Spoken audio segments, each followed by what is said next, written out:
Good morning, guys. How's it going? Well? Very well, very well. So, I'm going to start today with a story. I think stories are nice. People relate to stories and you follow an arc, right? And this story is a personal one. It relates to a meeting I had probably 2017 with a very prominent asset management company in London. I'll set the scene for you before I go into it. So this was 2017. A lot of things were happening in the world then. You know, Trump was elected, Macron was elected, beat Le Pen. Xi Jinping gave a very important speech at Davos. Mosul was captured by ISIS. A lot of international things. So I was brought in to really discuss these topics with this firm, speaking with their chief investment officer. So in the meeting, we sat down, central London, very swanky as you can imagine. And we had a conversation about how they engage with emerging markets. They invest heavily in emerging markets and they were curious as to our approach. But I was at the same time curious to their approach, see how they actually go about analyzing these markets and making investment decisions. And since they invest in emerging markets, I asked them, who conducts your geopolitical risk analysis? Given the fact that there's a lot more volatility in emerging markets for stuff like this. And he turned around to me and said, "Oh, Klisman, we don't do geopolitical risk analysis." I said, "Oh, why?" He said, "We read the FT." I said, "Okay." My jaw dropped at that moment. I had to clean it up because it was a shocking statement, as you can imagine. And I left that meeting, obviously, quite shocked. And I'd say probably a little offended, not to myself, but at the investors whose money was placed in their care to invest in the long-term future. And I thought to myself, this experience I've heard before by different people, be they governments at some points, corporations of different calibers. And I thought there must be a reason as to why there's such short-term thinking and such shallow thinking when it comes time to these very important issues. So as it relates to the SDG goals, it's curious because we have a system in place now where we need to think long-term. We have these goals which are over 30 years, right? From the Millennium Development Goals, as we can remember, they're past history now, to now these new goals, which hopefully, as an international community, will do something about. But we tend to think in very short-term time cycles. And I thought long-term issues, short-term time cycles is a big gap in making plans for the future. So I thought with the organization that we founded, Pareto Economics, we needed to think long-term. So we needed to start with a very long-term question, a statement which really encapsulates what we're trying to do. How do I go next? This isn't working. Anyway, well, there we go. Okay, fantastic, now it works. So the question that we're trying to answer and encapsulate is the following. How will the world be changed and challenged over the next 100 years? And to an extent, everyone in this room and everyone watching online and everyone who gets to hear this talk really is trying to answer a derivative of this question in their own capacity, right? How is this country going to develop over this investment period? Should I invest here? What are the risks of investing there, right? And if we have these short-term time cycles, then we'll never come up with long-term strategy. And that's the thing that's plaguing, I think, the achievement of these millennium, Freudian slip, these sustainable development goals. So in order to answer this question, you need to really begin at a very core place. You need to really have some core assumptions that you make about the world, which will allow you to think long-term, okay? So for our starting point, we really have 3 core assumptions that we make about the world, which we use in our analysis, which then we can provide effective consulting and research to our clients, okay? So our first assumption, and I'm going to move about a bit if that's okay with you. Our first assumption is that the nation state or a country is the primary driver of world affairs, right? It's a very realist way of looking at the world, very Kissinger-esque, I suppose. And this can be proven. We have, if you think about it, people are citizens of countries, wars happen between countries, countries pass legislation, tariffs are placed at the borders of countries, international organizations, for example, are allowed to exist by countries to serve countries, and corporations can thrive or suffer by one stroke of the legislative pen. So that's our first assumption, that if you're going to look at how the world develops, especially as an investor, as a corporation, or as a country representative, you need to look at the world through a country lens. The next assumption is try to understand what do countries want. And in our estimations, countries want power, right? And when we speak to country representatives about this, they have a very sort of a somber look about them because they know that's what it is, but it's hard to define a lot of the time. So how do we define power in this context? And in our estimation, power isn't the ability of one country to force the other to do what it wants, right? But rather, power is the ability of a country to secure their own interests. Okay, I'll say it again. It's the ability of a country to secure their own interests. Now, this isn't in a binary expression. It's not a case that some are able and some aren't able. It's more on a continuum, all right? So the next question became for us, how does a country go about securing their own interests? What do they have at their disposal to do so? And this is where we've developed something called the centers of power model. Now, I'm not going to get too technical. This is a very simple graph, and this forms the essence of the work that we do and why it's important to this room, and we'll get into it. So what we're saying is that each country has at their capacity these what we call 6 centers of power, which they can use to secure their own interests, right? Their active consumer markets, their military balances, their technological leadership, their systemically important commodities, geostrategic positioning, and their financial strength. So when a country when a new country is introduced into the world, like for example South Sudan or Kosovo, for example, they automatically adopt these 6 centers of powers depending on their region, on their geographic borders, and what they have within them, and the capacity in there. So then what we did is that we quantified these 6 measures, and we've ranked 194 countries against them in order to find out how much of an ability do these countries have to secure their own interests through these models. And then what we did in the middle of the Global Power Index, we essentially added all of these sub-indices up, and we created a super index called the Global Power Index, right? In order to measure the power of countries or the ability to secure their own interests. So power, in fact, isn't sort of a metric which you use to gauge how much violent a country can be against another, but rather power is a unit of measurement. Just like millimeters, miles, hectares, or light years, power is a unit of measurement which measures the ability of a country to secure their own interests. So we try to quantify this as much as possible. And this measure ranks from 0 to moderate power to 600, which is exceptional power.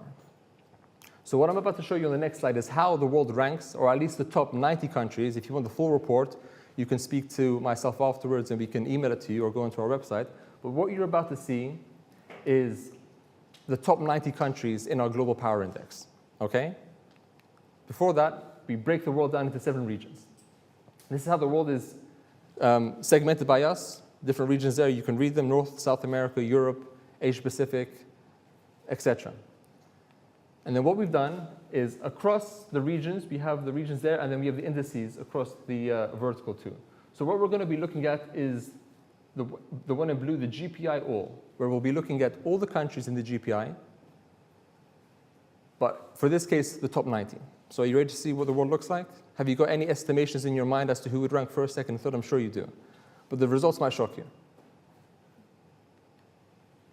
I'll leave that up for you for a second to read. And whilst you're looking at that, I'll explain what the colors mean. So the ones in yellow show that there's been no movement from last year to this year, okay? The colors in green show an uptick in ranking. The colors in red show a downturn in ranking. And the blue colors show new countries which have been added to the index from last year onto this year. So this is what the world looks like, and this is how we see from our analysis the world shaping up, okay? And we can go into asking questions as to why this is there, why that's like that. But this essentially is a collection of the sub-indices added together to show a holistic view on how the world looks like. Again, we have until 194, but this is what we have just for ease sake. Some notable examples, for example, South Africa at 58, we have Finland at 26, Italy at 13, Morocco at 78, Gabon at 87, Kuwait at 89, US number 1, China 2, France 3, Singapore 4, UK 5. Top 5 are there. So some highlights from this year's index, at least, we see the following. The Netherlands ranked as the highest newcomer to the index from last year. The lowest ranked newcomer is North Korea. And in fact, they ranked the lowest at 194 in the world for the ability to secure their own interests. Europe ranks as the highest performing region, and Sub-Saharan Africa ranks as the lowest performing region. Again, the in-between ones can be accessed through our report, but these are just some highlights for you guys to understand. So when it comes time to the SDG goals, what this index can help you do is to see at what level and at what capacity are these countries to take on responsibility and to innovate further for these, and also to look at unrealized potential to invest in specific countries, which have, although being low, doesn't mean they're there and they'll stay there, but they have the biggest upswing possible. So it's not to say that the countries which are ranked the highest doesn't mean they'll be there for forever. It could mean that they've reached their pinnacle. Countries which are ranked slightly lower have the ability to move up based on proper policies, leadership, good investment strategies, etc. So this gives you a view of this. So I'm not going to show you all of these, but this is something that we've created as well called the volatility change in countries, which means from last year to this year, how much movement within each region have countries moved up or down. So I'm only going to be showing Europe and Sub-Saharan Africa. If you want all the regions, again, we have the report. So if you look at Europe, the least volatile countries, France, Germany, and the United Kingdom, which haven't moved much, up or down one place. Whereas Bulgaria, Serbia, and Romania have moved quite a lot, -18 to -15 places down. So this shows you from last year to this year what has happened in the world. And this is a starting point to investigate why are these changes occurring, and if you're an investor, to find out what you can do about it, if it impacts you. If you're a country which wants to partner with one of these countries, why is this the case? Is there anything we should know about this country moving forward that we haven't analyzed already? To have a universal view, a 360-degree view of a country's potential and where it's going into the future. Sub-Saharan Africa, this is the way that it looks. So Nigeria, Botswana, and South Africa, the least movements. So Nigeria hasn't moved at all from last year. And again, +1 movement up for Botswana and +2 movement up for South Africa. Zimbabwe has moved down -35, Mali -23, and the CAR -29. Okay, so this is just some highlights to the figures. Happy to take questions and answers afterwards, but this is what the world looks like as it stands. And in summary, what we can understand is when looking towards the SDG goals and what it means for countries as they develop in them, there are certain things that happen with countries when they become more powerful and when they slip down in power. So as you can imagine, this is very organic. Just like plants being planted in the right soil, they grow at different paces, and sometimes there's competition which sucks up their soil and sucks up their nutrients, and they go down.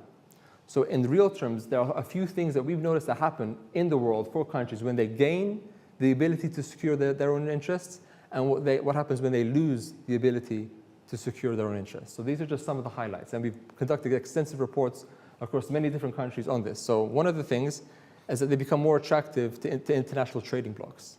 So if you look at, for example, a thing like BRICS, which has taken 20-odd years to become important from 2001, we see countries now like Argentina, Mexico, and others wanting to join and having the attractiveness to join because overall they are in a place where they can offer more to the bloc than they take away. Okay? Also, when it comes time to trade barriers, what we see historically, trade and tariff and non-tariff barriers go up as countries become more prominent because they now have industries within their countries, domestic industries that they want to protect and grow and develop skill sets for.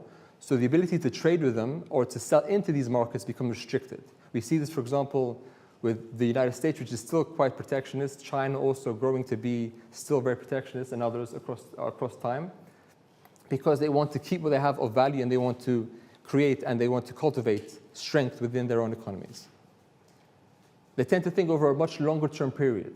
If you have countries which are stagnating, high levels of corruption, weak institutions, they are the ones who think very short term. But again, if you are stable, if you're growing, your time increments aren't every election cycle, but hopefully they're every 10, 20 years, depending on what vision you have for the country and how much buy-in you have from the public. On the other side, if you're weak, you're thinking in very short-term time cycles because you're not interested in what the country looks like over a long period of time because there's political volatility happening in your region and your country, and the incentives are different. They're also able to leverage what I mentioned before, their COPs or their centers of power much more so. So when it comes time to debating or to negotiating at the trade table, at the WTO, for example, they're able to leverage their centers of power and gain more at the negotiating table because they have more to work with. A fantastic case study is a country like Saudi Arabia. Back in the 20s, it was a fledgling country. It was sort of not as powerful as today at all. As oil was discovered and taken advantage of, they developed their industries, and now they're a very prominent power in the world, and definitely regionally, because they're able to develop these things. So for country leaders in this room, and for investors in this room, it's very important to see the trajectory of countries through a lens which is quantitative and which is long-term. Because we know what the alternative looks like. And no one wants to be here in 5 more years saying we rely on the FT, although they are a very good publication, but to rely on long-term investment trends, on just short, I would say at some points profane and shallow analysis that you can't really base your investment strategy upon. You can use that as a starting point. You need much more longer-term thinking. So this is what I want to impart on you today, and to have you thinking more long-term when you're looking into your investment strategies and what to look at when making these investment decisions. Thank you very much.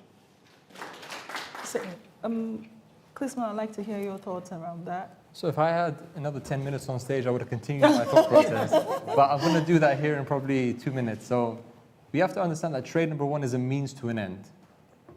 Because countries, as they grow and as they develop, trade is one of the phenomenon that develops as your population grows, and as your intellectual property grows, and as your human capital grows. Yeah. And it's a two-way street where you need to educate and develop infrastructure and the ability for your people to prosper, and you need to export that to markets that need it, and you need to import goods for you to sustain your own growth. So if I were to continue my thought process from before, what I would say is that as countries grow and lose power over their 6 centers of power, what we see developing in the world are 4 major themes that emerge, what we call the global 4. And these include globalization becomes more important. Despite what the naysayers say today, it's still very, very important.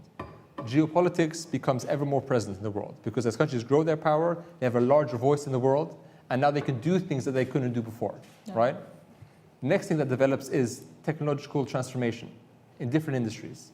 As again, IP grows, and as scale of technology grows through software and hardware, that becomes a stake in the country's development. And everyone wants to own IP and own the means to develop IP, okay? And the fourth thing that develops is societal change.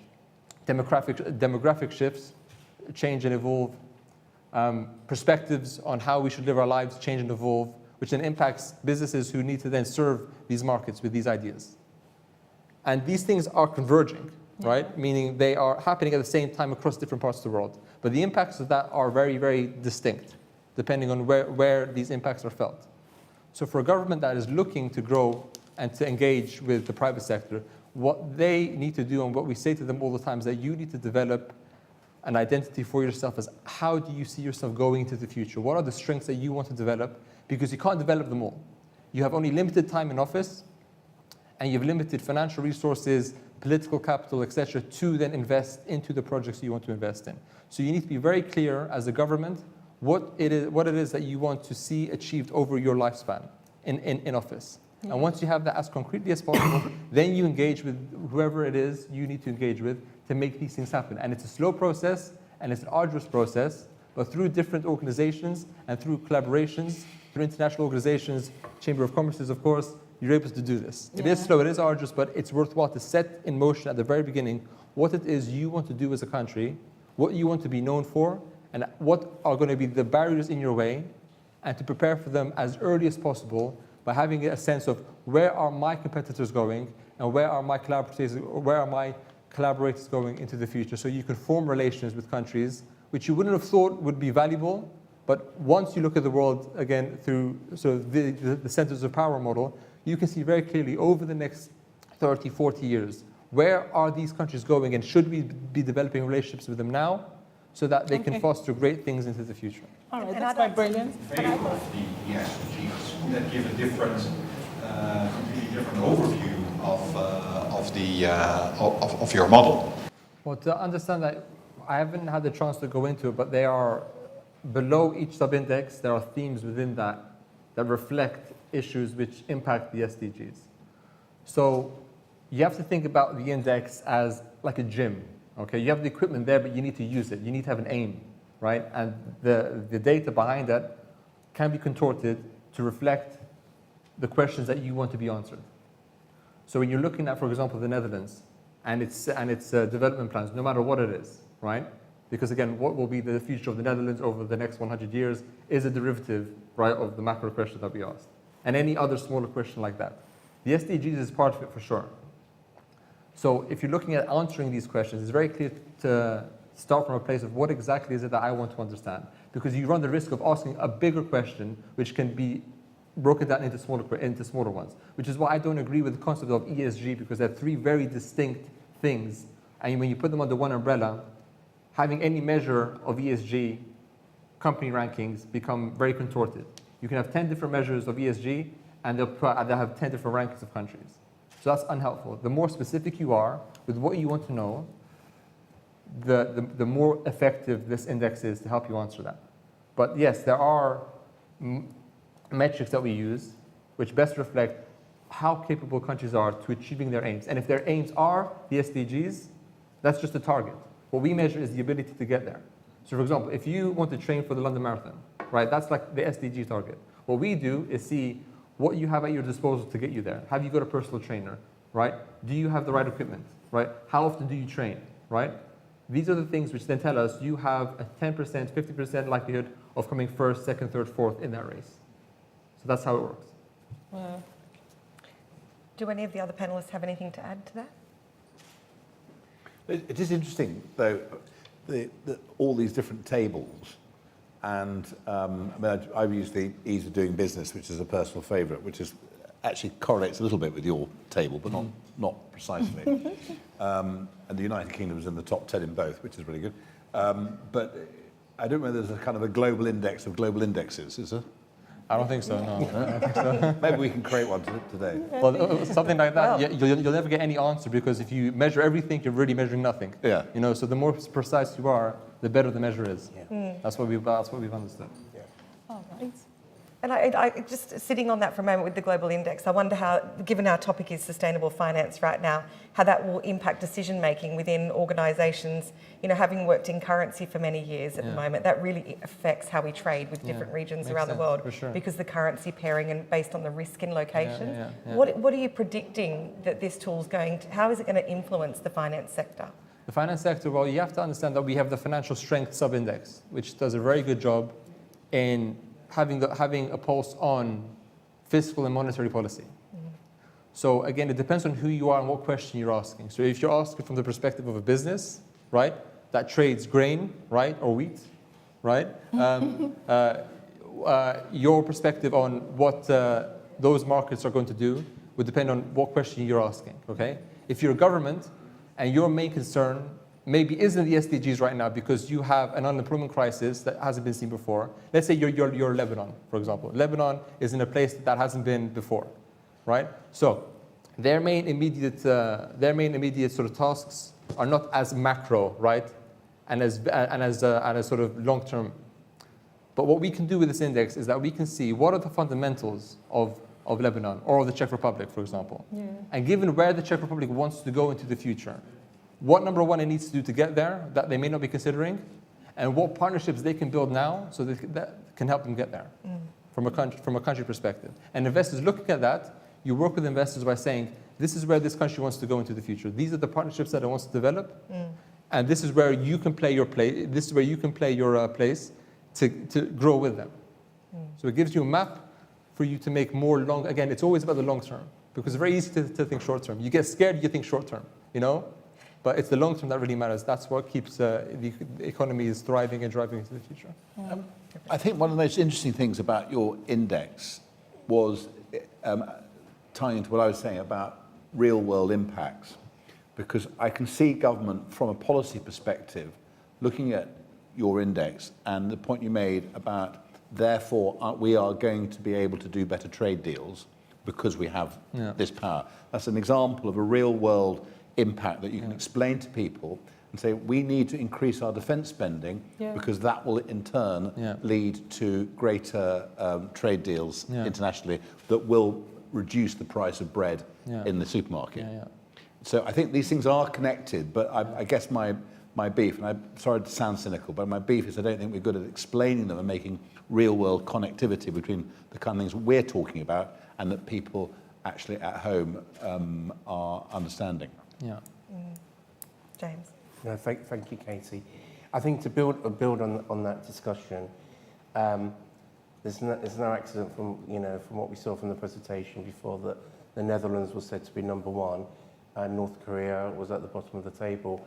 I think we all know, in terms of North Korea, it is a society that is enclosed. It is a society that is not outward-looking, while countries such as the Netherlands have always been outward-looking for many, many years and has taken a very progressive approach under successive governments, actually, in the Netherlands going forward. But I think what's important about the indexes that we're discussing today is that they're a tool. They're not an end in itself, as we've just heard. Yes. And so as part of that, in terms of the challenge that you've just, the question that you've just asked us, Katie, in terms of sustainable finance, we need to look at different ways of sustainable finance. So here in London, for example, we're looking at Sukuks, which are Islamic finance bonds, which focuses on long-term patient capital, long-term finance, in other words. Yeah. We're looking at policy performance bonds, which is a derivation, a kind of a variation of conventional bonds, for want of a better term, which looks at paying investors after key policy objectives, which are measurable, are achieved. So I think these are the kind of initiatives that need to carry on, because as we've heard from Rupert, if we just carry on with business as usual, we're going to get the same result, which is why I think everyone on this panel is urging a new approach. But that also means embracing new forms of patient finance or long-term finance, which hasn't always been flavour of the month in financial centres around the world. My question, though, is this two-pronged. I look at the SDGs, I don't know a great deal about them. It's the United Nations one. How united is United Nations with its SDGs? Is what is happening in the Far East different from what is happening in the West? Is there convergence? I don't know, and I'm asking that as a question, because that world is further, is 30 years ahead of us in the West. And I just wondered about that. Thank you for your question. Would anyone like to take the response? Well, the SDGs are not a new innovation. So to give you a whistle-stop tour of what the history of this. Again, these SDGs came up 15 years ago as the Millennium Development Goals, and even before that in different iterations, to respond to global challenges that all countries face, from the ground level up to the corporate and political level. So again, as a UN initiative, it was something which was developed off the back of the UN, because that is the body that represents countries naturally across the world, to develop some sort of standards and some sort of goals which we can all broadly agree to move towards. Yeah? It's not a legally binding document. There's nothing saying that you have to do this, but there are sets of principles and goals that all countries and all corporations that are helping countries develop this are trying to work together, right? So we have education, we have issues in relation to corruption, we have issues in relation to clean water, right, and others, fair business and others, which emerged over many years of consultations with governments and with the civil societies. And they came up with these goals, and they had a target of 15 years to reach some sort of targets. And then they got reinvented as the SDGs for a further 15 years. So I think the plan for this is to continue to grow them and to evolve them and to engage governments at different levels to move towards this for the macro benefit of us all. Now, how each country does them is a different story, as we know. Again, there is a realistic perspective, but at least we have done as a human race, we've developed an institution, and I think we need to realize how much we've moved forward. Although we do have a lot of negatives in the world, the fact that we managed to develop a consortium of countries which come together at the negotiating table, yeah, to make sure that we don't blow ourselves into pieces, and so far we've done a relatively good job at it so far. And beyond that, hopefully we can, into the future, develop some sort of standards and goals that benefit everyone. So countries will develop at their rate, depending on how willing they are to reach these targets. Naturally, there's debates between countries as to what their target should be, as we see with climate change.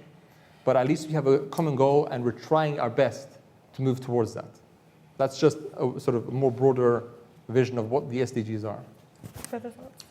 Okay. Yeah, I think one of the most important comments you made there was about people working at agreeing the goals, but then implementing them at different rates, because it's the different rates that undermines the goals. Because this goes back to my cynicism point about what is the point of the UK busting itself to go to net zero where China is still building coal-powered power stations. Now, we could say it's virtue signalling, we're leading by example. We could say that our 2% makes a big difference in the big scheme of things. Or, like a lot of people, we could be cynical and say, what's the point? Yeah. So it's the goals have to be driven, the outcomes have to be driven in tandem. Now, one way of doing this, which was a slide that I mentioned about ease of doing business, because ease of doing business is actually a remarkably efficient market mechanism for making countries meet the goals in a consistent manner. Because if you're bad at encouraging business, however you want to define that, and you could build in sustainable development goals into those criteria, you won't get any foreign direct investment. If you don't get any foreign direct investment, your country and your people are going to be poorer. So one of the ways of explaining it is to say we need to behave or meet these sustainable goals consistently in order to be in a level playing field with our competitive countries about how they do that. And it really can work, because I think one of the remarkable things about Africa, I don't know Africa that well, but is, for example, how Africa has completely missed out on, has gone straight to mobile telephony and missed out on the whole landline thing by, I don't know, by accident or just by timing. But it shows that actually you can catch up incredibly quickly if you get the right mix of investment and will from the people. And just to add to that, I think it's very important as well promoting partnerships, which is at the back of the SDGs, and what the London Chamber is doing is quite remarkable in terms of that partnership with the African Union, which I think is really interesting with respect to the African Free Trade Agreement. And in fact, the African Free Trade Agreement is an open area of opportunities and partnerships, and I think at the back of the SDGs really promoting that space. I will say we'll encourage more partnerships, engagements in that global front, and this is quite really brilliant, and I must applaud that. Thank you. Yeah. Thank you, Patricia. And look, on that note, I will close off the panel discussion. We've got a small break now to the next session, which is going to be 15 minutes. So James, Klisman, Patricia, Rupert, Michaela, thank you very much for all of your insights today. Big round of applause, everybody.